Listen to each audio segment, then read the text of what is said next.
अलंकार जब एक शब्द एक ही बार आता है, कितनी बार आए? एक बार। परंतु उसके जितनी बार मतलब शब्द आया है उसके अर्थ कैसे हो? भिन्न भिन्न हो, तो उसे क्या कहते हैं हम? श्लेष अलंकार। जैसे इसका जो काफी ज्यादा प्रचलित एग्जाम्पल है, रहमन पानी राखिए बिन पानी सब शून, पानी गए न उबरे और मोती मान शून।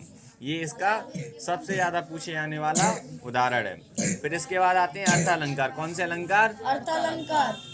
वे अलंकार जो अर्थ पर आश्रित होते हैं। किस पर? अर्थ पर। कविता की शोभा बढ़ाते हैं, उसे हम क्या कहते हैं? अर्थ अलंकार। क्या कहेंगे? अर्थ अलंकार। इनमें शब्द बदल देने से कविता की शोभा क्या हो जाती है? नष्ट। और ये कई प्रकार के होते हैं, जैसे उपमा है, रूपक है, उत्प्रेक्षा है, अतिशोक्ति है, अनियोक्ति है आदि।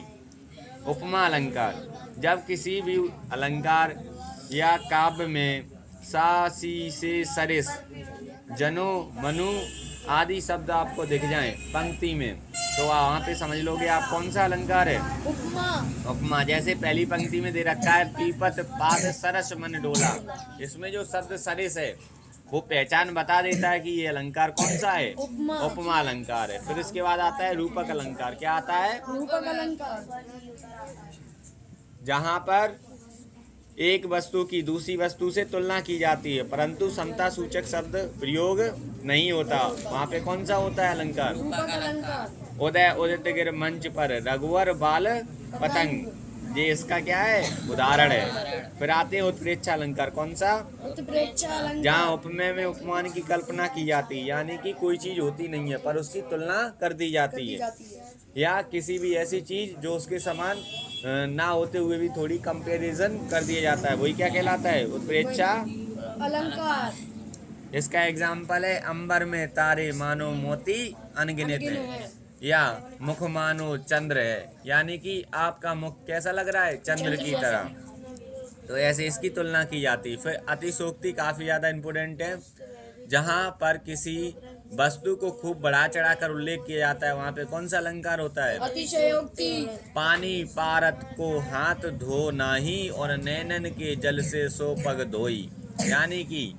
और सेकंड और इसका उदाहरण है हनुमान के पूंछ में लगन न पाई आग और लंका सारी जल गई गए निशाचर भाग। या अर्थात ये कहा गया है कि हनुमान जी के पूंछ में आग नहीं लगी फिर भी लंका सारी जल गई और वहाँ के जो राक्षस थे वो क्या कर गए? भाग गए वहाँ से। फिर आता है अनियोक्ति। कौन सा? अनियोक्ति। जब किसी बात को, जैसे हमें आपसे कुछ बात मतलब आप के बारे में कुछ बात कहनी है पर हम सामने वाले दूसरे व्यक्ति से कहते हैं उस पे, लेकिन आप उसका संकेत समझ जाते हो, यानी कि किसी की बात को किसी पर कहना, वही क्या कहलाता है? अनियोक्ति अलंकार। जल बिच मीन प्यासी मोए सुन सुन आवत हसी, यानी कि कोई व्यक्ति के पास पर्याप्त धन हो और वो भी कह दे कि हम गरीब हैं, तो ये तो एकदम हंसी के पात्र कैसी हुई बात हुई, यानी कि मछली पानी में रहती है अब तब भी वो प्यासी रहे, तो ये तो एक हंसी वाली बात हो गई। अर्थात कह सकते हैं कि अनियोक्ति अलंकार है।